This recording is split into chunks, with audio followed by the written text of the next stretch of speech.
Hello my dear students, आज हम लोग ये वीडियो लेक्चर जो है वो क्लास 10th के लिए तैयार कर रहे हैं। पहली क्लास लीनियर इक्वेशन की यानी पेयर ऑफ लीनियर इक्वेशन की हमने लाइव रखी थी। लाइव क्लास में हमने इंट्रोड्यूस किया चैप्टर 3 को। इससे पिछली क्लास के बारे में डिस्कस कर रहे हैं। तो हमने वहाँ स्टडी किया बेटा, क्या स्टडी किया हमने, एक लीनियर इक्वेशन इस तरह की होती है। क्लास 9th में भी आपने देखा, यू हैव स्टडीड। ये लीनियर इक्वेशन है जिसमें कई बातें बताई गई थी। पहले मैंने आपको इक्वेशन के बारे में बताया कि इक्वेशन क्या होती है, ABC के बारे में बताया कि ये रियल नंबर होता है, ठीक है, और वेरिएबल x और y जो हैं ये वेरिएबल है। और फिर हमने ये भी जाना कि A और B में एक कंडीशन है, A और B दोनों जीरो नहीं होने चाहिए। A और B दोनों जीरो नहीं होने चाहिए।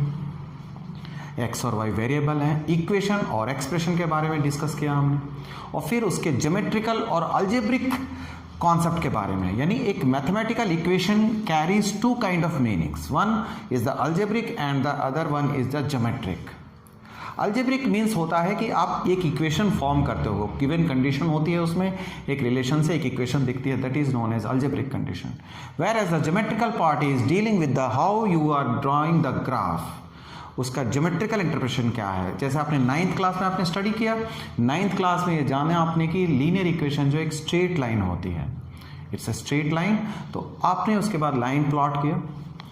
पिछले लेक्चर में हमने 2 क्वेश्चन सॉल्व किए आपके लिए और कंप्लीटली, जिसमें से लाइनें अगर 2 हैं, पेयर ऑफ लाइन की बात कर ले हम। अगर पेयर ऑफ लाइन देखते हो बेटा, तो पेयर ऑफ लाइन 2 तरह से हो सकते हैं, या तो वो कटेंगे, इसको इंटरसेक्ट लाइन कहना सीखा हमने, द लाइन्स आर इंटरसेक्टिंग। अगर पेयर ऑफ लाइन बोलते हो तो दोनों कट सकती हैं या दोनों लाइनें पैरेलल हो सकती हैं। और तीसरी एक खास बात हमने देखी, दोनों लाइन एक के ऊपर एक यदि हो जाए, ठीक है, देखिए मैंने कलर चेंज की है ना, 2 लाइनें एक के ऊपर भी एक हो सकती हैं। आपको अगर ये पहली बार आप इस लेक्चर को देख रहे हैं यानी वीडियो को देख रहे हैं, तो बेटा प्लीज़ इससे पीछे वाली जो लाइव क्लास है उसे जरूर से देखें। ये सारी बातें बहुत डिटेल से हम ना केवल समझे हैं बल्कि उसको हम लोगों ने आजमाया भी है। We have done 2 questions in where the first question deals with the intersecting lines. हमने दोनों लाइन को सॉल्यूशन सॉल्व किया और पॉइंट ऑफ इंटरसेक्शन को हासिल किया, जो कॉमन सॉल्यूशन होता है। फिर दूसरी लाइन ऐसे निकली हमारी, दोनों एक पर एक सुपर इम्पोज थी, यानी उसको को इंसिडेंट लाइन कहते हैं। तो ये सारी बातें आप जानने के लिए पिछला वीडियो जरूर से देखिए, आपको सारी बातें क्लियर हो जाएंगी। फिर इस वीडियो का बहुत बहुत आनंद आएगा आपको। तो आगे बढ़ने से पहले मैं आपको बताऊं, मैं हूं Ravi Reddy, the lecture of mathematics, और इस चैनल में आपको NCERT plus exemplar plus board के क्वेश्चंस जो हैं वो मैं सॉल्व करता हूं, और उसमें अच्छे कंटेंट और अच्छे कॉन्सेप्ट्स को बिल्ड करते हैं बच्चों का। इस लेक्चर को आगे बढ़ाते हैं, तो चलिए क्लास शुरू करें।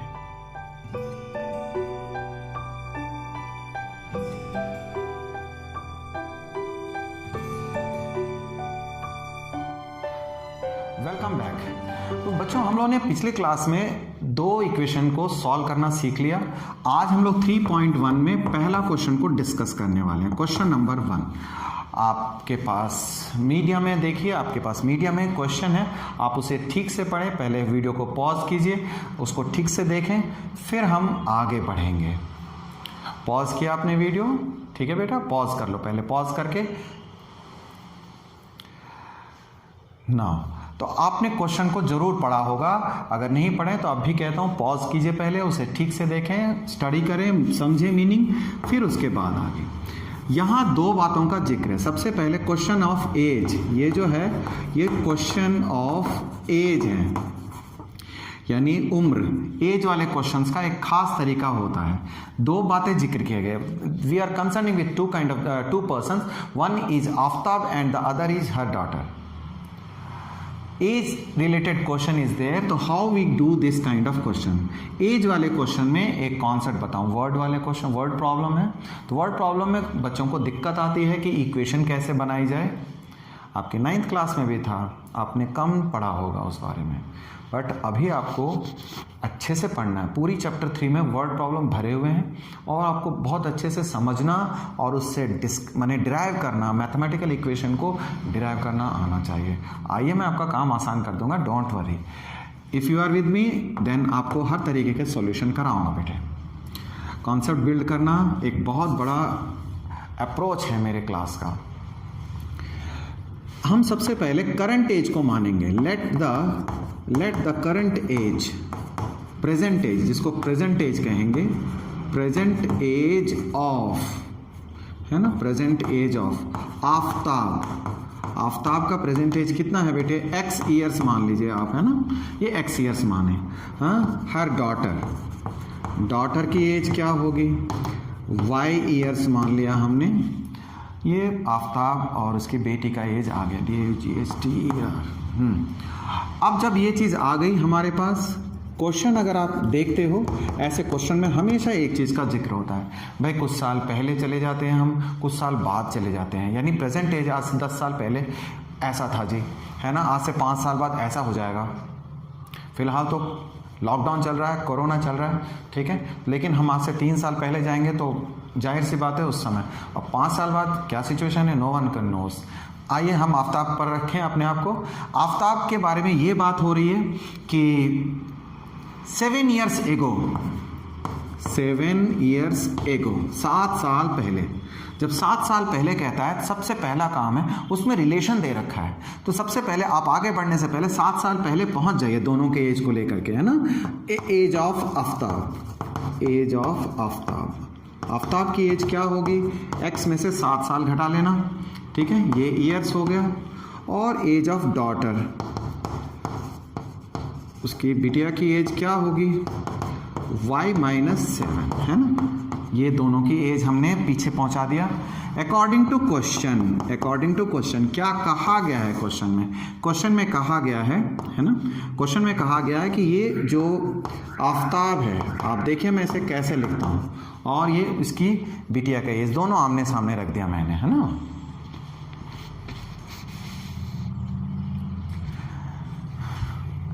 जब हमने दोनों को आमने सामने रख दिया तो आप क्या नोटिस करते हो? दोनों इक्वल दिखा रहा हूं मैं? इक्वल नहीं है ना फिलहाल, तो ये मैंने लिखा है क्योंकि आपको इस जगह पे हमेशा दिक्कत आती है।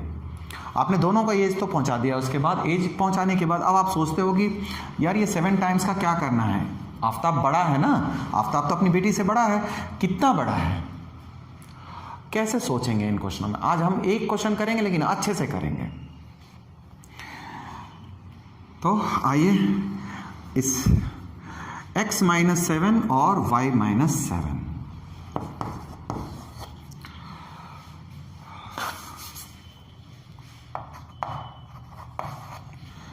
x-7 और y-7 में अब क्या है? दोनों इक्वल तो नहीं है। पिताजी का उम्र ज़्यादा होता है बच्चों से।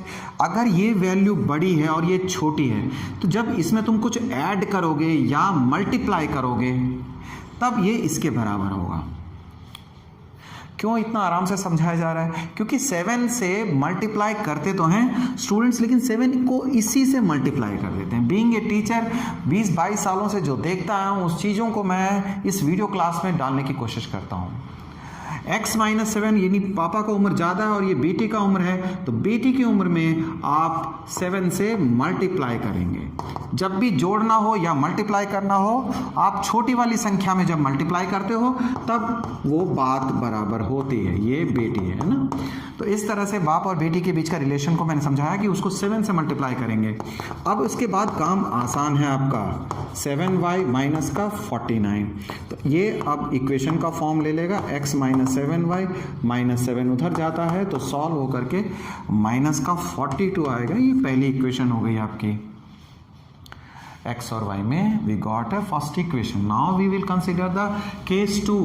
Follow me for the second case. What we see here, 3 years after, he mentioned 3 years after. So dear students, what to do? For 3 years after, we have to add that much years. How many years? 3 years in both of their ages, है ना। age of Aftab, what will it be? x plus 3 years. and daughter, what about her? She will be 3 years more mature than now. अब 3 साल वो बड़ी हो गई है. Age of Aftab and age of her daughter we got according to given क्या है, according to question. x plus 3, again I am writing in the same way, y plus 3.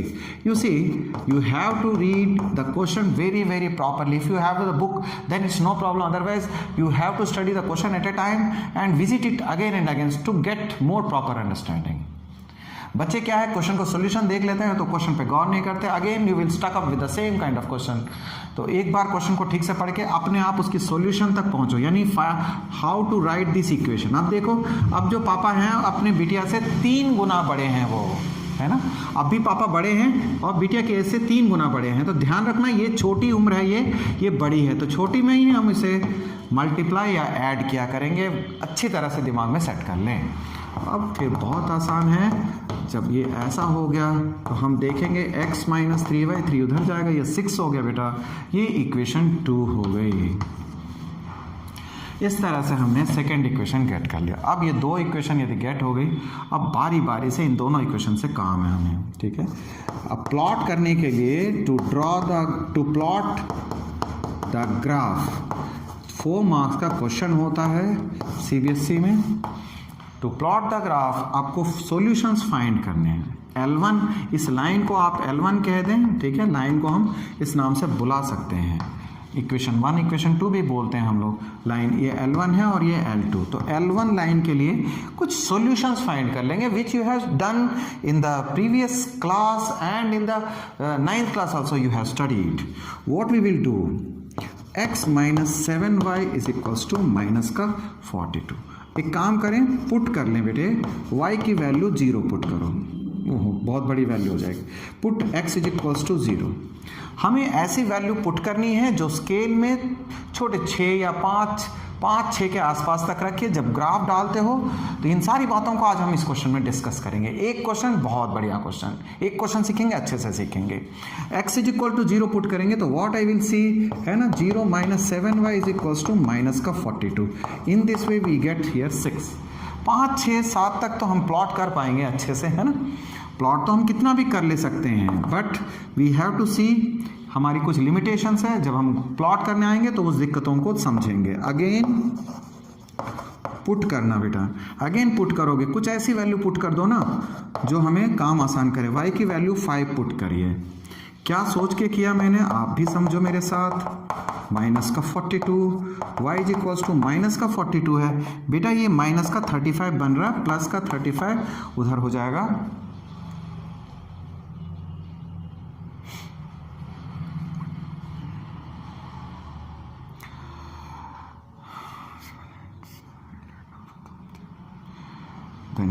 ठीक है. तो y माइनस का 35, तो ये प्लस का 35 हुआ.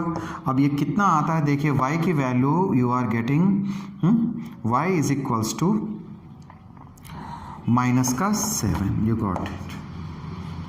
हमने पुट किया y की वैल्यू 35 जब उधर जाता है तो आपको -7 तक आया. अब आपके पास पॉइंट जो है वो कुछ इस तरह के हो गए. देखिए, x और y, x पे क्या था, हमारा पहला वैल्यू था, x की वैल्यू हमने 0 पुट की बेटा, और y की वैल्यू 6 आ गई थी.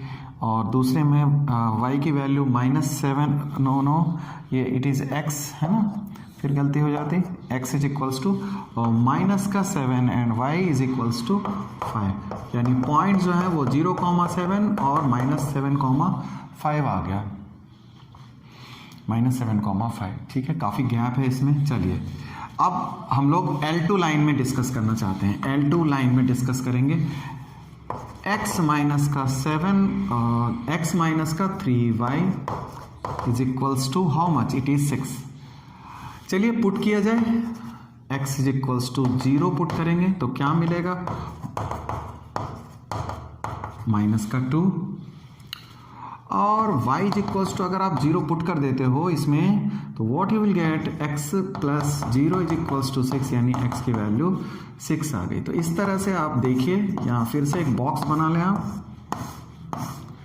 ये कंप्लीट प्रोसेस मैं आपको सिखा रहा हूँ। x की वैल्यू 0 है, y की वैल्यू -2 और x की वैल्यू 6 है और ये y की वैल्यू 0। तो इस तरह से हमारे पास फिर से 2 पॉइंट आए जिससे हम काम करने वाले हैं 6, 0। तो these are the two equations. Now we will plot the graph, है ना। अब हम लोग ग्राफ को प्लॉट करेंगे। ग्राफ को प्लॉट करने के लिए जो काम की चीज़ें वो रख लेते हैं, फिर उसके बाद उसे बाकी चीज़ों को मिटो दूंगा मैं। मुझे स्पेस चाहिए, I need space here. Equations लिख लूँ मैं, x - 7y is equals to -42, it is equation 1। And the next one, x - 3y is equals to 6। हम x एक्सिस और y एक्सिस को प्लॉट करेंगे। x एक्सिस y एक्सिस को plot करने से पहले आप खुद देख लें, क्योंकि x एक्सिस y एक्सिस ऐसा नहीं है कि आपने एकदम बीचों बीच लाइन ले लिया। बेटा ऐसी गलती मत करना। जब ग्राफ पेपर, आपको ये ग्राफ पेपर है मान लीजिए, x एक्सिस और y एक्सिस एक खास तरह से लेना होता है। जब भी मैं सिखाता हूँ, क्लास 10 है आपकी, वैसे आप इस बात को ठीक से समझें, यानी x एक्सिस y एक्सिस को एक खास तरीके से लेना होता है। आप देखिए ये डिजिट्स देखिए, पहले x में जो सबसे बड़ी वैल्यू है वो देखो आप। x में सबसे बड़ी वैल्यू 6 दिख रही है आपको, और सबसे छोटी वैल्यू यानी सबसे नेगेटिव वैल्यू -7 है। यानी x में सबसे छोटी वैल्यू -7 यानी 0 के नेगेटिव साइड में आएगी, है ना। जैसे आप देखो ये ऑरिजिन है, तो माइनस का 7 इस तरफ होगा और प्लस का 6 उधर होगा, यानी दोनों तरफ x एक्सिस को आपको शो करना है। और y एक्सिस में क्या है, y एक्सिस में -7 है, सॉरी y एक्सिस में ये -2 है, और जो सबसे बड़ी वैल्यू है वो 6 है। तो y एक्सिस में जो सबसे बड़ी वैल्यू है वो पॉजिटिव में 6 और नेगेटिव में -6 है। तो इन बातों को देखते हुए आपको ग्राफ देखना चाहिए, वरना काफ़ी मुसीबत हो सकती है। ग्राफ संभालना that's not an easy task sometime, ठीक है। मुझे भी इनफैक्ट ये क्वेश्चन को दोबारा ज़रूरत पड़ जाती है कई बार करने के लिए, यानी ग्राफ के पॉइंट ऑफ से। ग्राफ ये लिया मैंने x एक्सिस, और y एक्सिस तकरीबन बीचों बीच लीजिए आप, ये y एक्सिस ले लिया हमने 0, ये x एक्सिस है, and then y axis. Units देखिए, यूनिट्स जो है वो आपको ऐसे लेने चाहिए जिससे ग्राफ अच्छी तरह से समझ में आ जाए। फिलहाल तो मैं ले रहा हूँ 2 यूनिट लिया, और ये 4 और ये 6 इस तरह से, देन 8 इक्वल डिस्टेंस पे मेंटेन करो। मैंने 2-2 यूनिट का गैप लिया है बेटा, है ना, 2-2 यूनिट की गैप ली है, जिससे आपको लाइन को प्लॉट करने में थोड़ी आसानी हो। -2, -4, -6 and -8। 2 equal unit, equal length होनी चाहिए। वैसे हम लोग रफ फिगर ले रहे हैं 6 and 8, and this one is -2 and this one is -4। इस तरीके से हमने प्लॉट कर लिया। चलो अब कंक्लूड करें भाई, क्वेश्चन फिनिश करें। सबसे पहले आप नोटिस कर रहे हो 0,6, ये 0,6 आपको क्या मैसेज देता है, ये x की वैल्यू और ये y की वैल्यू। तो x की वैल्यू 0 और y की वैल्यू 6 है, तो आप x पे 0 पे जाएंगे पहले और y में 6 की ओर उठेंगे। ये पॉइंट आपका ऐसे पॉइंट लोकेट होता है, ठीक है, ठीक से सीख लें। x की वैल्यू ये 0 और y की वैल्यू 6 है, तो ये पॉइंट आपके पास पॉइंट लोकेट हो गया, पहला पॉइंट।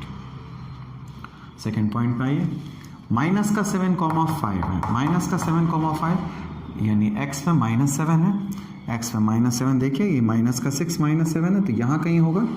और 5 की वैल्यू अगर आप देखते हो 5 कहाँ होगा, ये 6 और 5 के बीच में ये रहा, ठीक है ना।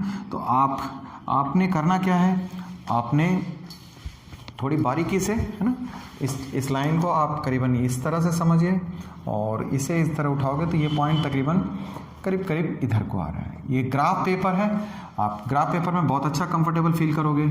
तो फिलहाल मैंने तो पॉइंट ले लिया आमूमन अंदाजे से, है ना, ये 2 पॉइंट आ गई। तो आप इसको ड्रॉ कर दीजिए बेटा, इसको ज्वाइन कर दीजिए, इसको ज्वाइन करिए ऐसे, और ये इस लाइन का नाम हो गया x - 7y is equals to -42। ये लाइन हमने प्लॉट कर दी। नेक्स्ट x - सेकेंड लाइन के लिए 0, -2, आप देखिए ये x में 0 चलेंगे पहले, 0, -2 कैसे लेते हैं, x पे 0 और y में नेगेटिव नीचे आएंगे क्योंकि नेगेटिव है, तो ये पॉइंट हो गया आपका 0, -2। नेक्स्ट वी हैव 6,0, तो 6,0 वी हैव दिस 6,0, ये पॉइंट है 6,0। आप इन दोनों को ज्वाइन करो, ये लाइन ऐसी ज्वाइन होगी, we can join this. Well, इस लाइन का नाम लिख लीजिए, ये 6 इक्वेशन 2 हो गई, ये लाइन 1 हो गया और ये लाइन 2 हो गई। क्वेश्चन में क्या पूछा गया था? क्वेश्चन में पूछा गया था solve it algebraically, represent it, not solve, ठीक है। There is a big difference between presentation and solution. बात तो ठीक है, प्रेजेंटेशन होगी फिर उसके बाद सॉल्व करते हैं हम, जैसे पिछले क्लास में हमने देखा, सॉल्व भी कर दिया था मैंने, but we are concern here to present them. हमने ये देखा जो आपने, this is the algebraic presentation, ये अल्जेब्रिक प्रेजेंटेशन था, अल्जेब्रिक प्रेजेंटेशन। वेल, और ये जो है आप इसको देख रहे हो, ये ज्योमेट्रिक प्रेजेंटेशन है, ज्योमेट्रिक प्रेजेंटेशन। इस तरह से अभी ये सॉल्व तो हुआ नहीं है, ये सॉल्व भी होगा, सॉल्व करना चाहेंगे तो होगा। फिलहाल हमारे को ऐसा कंपल्सन नहीं कि इसको सॉल्व करें, क्योंकि सॉल्व करना होगा तो उस एस्पेक्ट पे थोड़ी सी बात करूंगा मैं भी। अगर सॉल्व करना होगा तो फिर हमें बहुत ज़्यादा सावधानी बरतनी पड़ेगी। वो सावधानी कैसे? देखिए, ये दोनों लाइनें जा रही हैं ना, दोनों पैरेलल तो नहीं है, इसका मतलब ये दोनों इंटरसेक्ट करेंगे। ये आपको डराने वाली बात है, आप थोड़ा समझो मैं क्या बोलना चाहता हूँ। अगर ये दोनों लाइनें इंटरसेक्ट करेंगी तो ये कहाँ कटेंगी? देखो, अगर मेरे बोर्ड के हिसाब से तो बोर्ड से बाहर को जा रही है, यानी आप ग्राफ में बिल्कुल यही स्थिति पाओगे। ग्राफ में दोनों लाइनें जो हैं, अगर ये ऐसी ऐसी हैं, ठीक है ना, और तो इसका मतलब हो गया ग्राफ से बाहर कट रही हैं ये। एग्जैक्टली मैं आपकी यही समस्या समझाना चाहता हूँ। जब ऐसा होता है तो क्या करेंगे? आपको ग्राफ दोबारा बनानी पड़ेगी। जैसे मुझे इसको दोबारा मिटो के दोबारा बनाना होगा, अगर उसको करना तो क्या होगा मुझे? इन यूनिट्स को और छोटा कर लेंगे, यानी 2, 4, 6 के बजाय 4, 8, 12, 16 इस तरह से, या इवन 6, 6, 18, 6, 12, 18 का स्केल लेंगे। इससे क्या होगा? ये लाइनें सिकुड़ जाएंगी, ये लाइनें छोटी हो जाएंगी। तो जब छोटी होंगी तो जब लाइन छोटी हो जाएंगी बेटे, देखिएगा, जब लाइन छोटी होंगी तो ये जो लाइन है ये ऐसे दिखाई देंगी आपको यहाँ पर से, यानी ये लाइन जो है ऐसे दिखेगी और ये लाइन बिल्कुल इस तरीके से, तो ये ग्राफ के अंदर ही कट जाएगी इस तरह से। ये ग्राफ के अंदर कटेगा और ये पॉइंट आप बहुत आराम से लोकेट कर लोगे जिस जगह पे ये कट रही हैं। फिलहाल हम क्यों नहीं कर सकते? देखिए, ये एक सबसे इंपॉर्टेंट एस्पेक्ट है। हम क्यों नहीं कर सकते? क्योंकि हमने यूनिट्स बड़े लिए, आपको ऐसे ग्राफ हासिल करने के लिए यूनिट्स को छोटे लेने पड़ेंगे। तो दैट यू कैन डू, आप उसको मिटो के दोबारा कर सकते हो। तो ये चीज़ें आपको बतानी थी इस क्वेश्चन के द्वारा। मैं समझता हूँ आपको पॉइंट आउट क्लियर हो गया होगा। आप दोनों बातों को ठीक से समझेंगे और जब घर में यानी प्रैक्टिस करोगे तो आप स्केल को बड़ा रखना, यानी 6, 12, 18 ले सकते हो, या 4, 8, 12 इस तरह से जब लेके देखोगे you will come to know कि ये दोनों इंटरसेक्ट तुम्हारे अपने ग्राफ में कट जाएगा। जब ग्राफ में कटेगा तो आपको पॉइंट्स अगर चाहिए, इफ़ यू विश, इस क्वेश्चन में वैसा नहीं कहा गया, अगर आपको ग्राफ चाहिए तो ये चीज़ें ग्राफ पे मिल जाएंगे। तो आप दूसरे क्वेश्चन को भी ट्राई करोगे तब भी ये समस्या आ सकती है। इसीलिए आप इस क्वेश्चन को 2 ग्राफ बनाना, एक तो वैसे समझने के लिए और एक सॉल्यूशन निकालने के लिए। आपके लिए बिल्कुल अच्छा कॉन्सेप्ट मिल जाएगा आपको। मैं समझता हूँ कि आपको ये सारे इन्स एंड आउट्स इस क्वेश्चनों के पता चल गए होंगे। अगली वीडियो में फिर मिलते हैं, इस तरह का एक क्वेश्चन और अच्छे से करा दूंगा। तब तक के लिए बाय।